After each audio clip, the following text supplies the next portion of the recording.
Hello, I'm Gil Zilkha. Welcome to my channel. This is my series entitled Essential Classical Music, where we look at the best recordings of the major classical music works.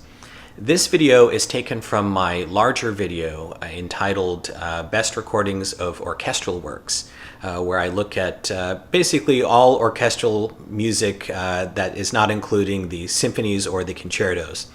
So if you like this video, I hope you'll take the time to view that one as well.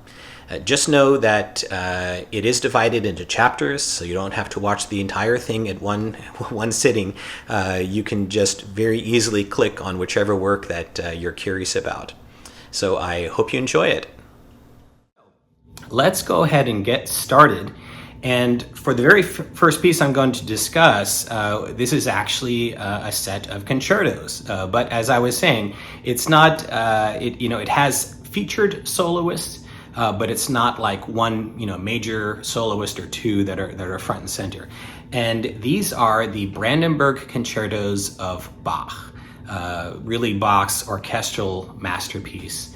If I was to pick out a couple that really stand out, there's the second, which again features a trumpet, but I can't really call it a trumpet concerto because the trumpet doesn't even play during the middle movement. You have other instruments that get solos, but it has a wonderful final movement. It actually was the theme song for the Fiery Line with William F. Buckley. Yes, if you remember that show on PBS, that was their theme song.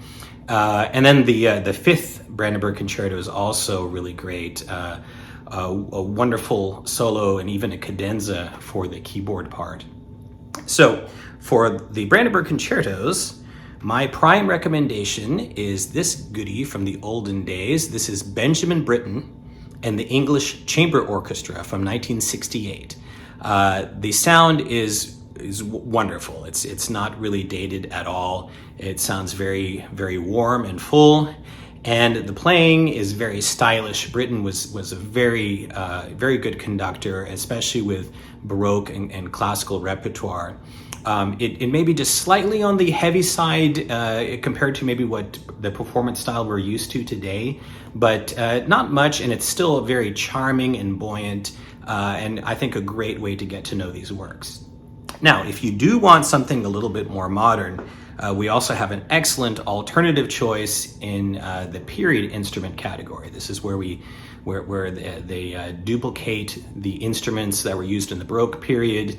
So you have the old instruments, you have greater transparency. Often you can kind of play more quickly, you have more clarity, and they often employ faster tempos. Now, the old standard for this one is the one that I recommend, which is Trevor Pinnock with the English Concert, and this is from 1982. And Pinnock and the English Concert, they're a great kind of gateway into period instrument performances for people who are not used to them. They're very musical, very stylish. They don't tend to be overly fast. And also they have a nice warm sound. And so these are a wonderful, they're also, just like the Britten, a wonderful way to get to know these works. Now, switching back to a modern instrument recording, but a little bit newer, we have I Musici. This is from 1984. It's a digital recording, and this is just a really beautiful, beautiful recording. They have a really sweet sound, really sweet tone.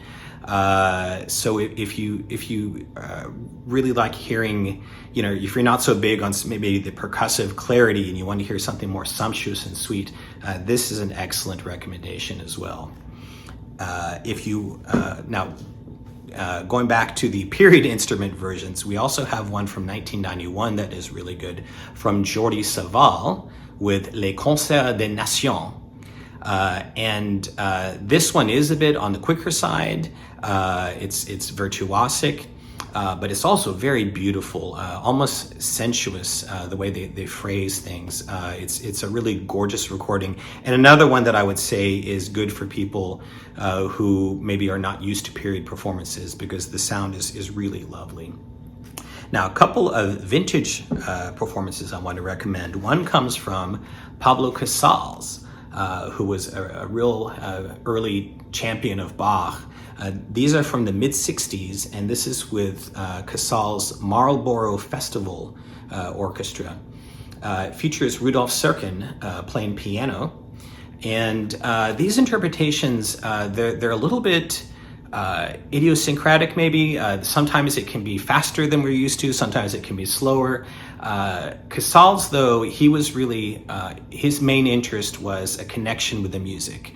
And so there's a lot of humanity and warmth and just a love of the music that it's great if you want to hear these concertos, maybe done in a different way, but done in a way that's really heartfelt. Now, another recording that is also, I would say, heartfelt and displays a love of the music, and also has Rudolf Serkin on piano, is this classic from 1935. This is conducted by Adolf Busch. This is with the Busch chamber players. And if you hesitate to listen to historical recordings, you might still want to give this a try, especially for something that's, Baroque repertoire, where we don't think of the 1930s as being representative of the best. This really is a very musical set of recordings. Has a lot of great soloists, and it's not very heavy and sluggish. Actually, they really do a good job in communicating Bach to a new audience, but doing it in a way that's stylish, and it doesn't sound overly romantic, but still it also communicates a lot of warmth and love for the music. So this is an old classic, and I think it still holds up well today. The sound quality is dim. It is a studio recording, though, so it's not. It is clear enough to where you can hear what's going on. Certainly, it doesn't have the presence and fullness of a modern recording. Okay, so let's look now at the orchestral suites, which often can be coupled with the Brandenburg Concertos. The suites are not, they don't have the sonata form, the three-movement form, so they're a little bit longer. Really, really colorful, great works, especially number 2. And then maybe the most famous thing Bach ever wrote, arguably, the air on a G string, comes from the 3rd suite. Now for this one, my top recommendation is a modern instrument recording from Neville Marriner, another great Bach conductor. This is with the Academy of St. Martin in the Fields, dating from 1970. Very good recording quality, very warm and full, and there's a wonderful sound to the whole thing. Very, very ethereal, which is good for the orchestral suites. A lot of lovely string playing. So I highly recommend this one. If you do want a little bit more snap and in a period performance, I recommend John Eliot Gardiner, another wonderful Bach conductor. And this is from 1983. So it's one of the more early period performances, but it's really has a good fullness to the sound. It's stylish. It's not overly fast. However, for example, in the end of the orchestral suite number 2, you have the famous Badineri for flute, which is just exhilarating. It's just fast and a lot of fun. So this is an excellent choice if you want period performances. And then finally, I will go back to the Busch players again. They recorded the suites in 1936. And again, you get the same qualities you have with the Brandenburg Concertos, warmth and lovely playing. Marcel Moisy was a great flutist of the day. He's on this recording.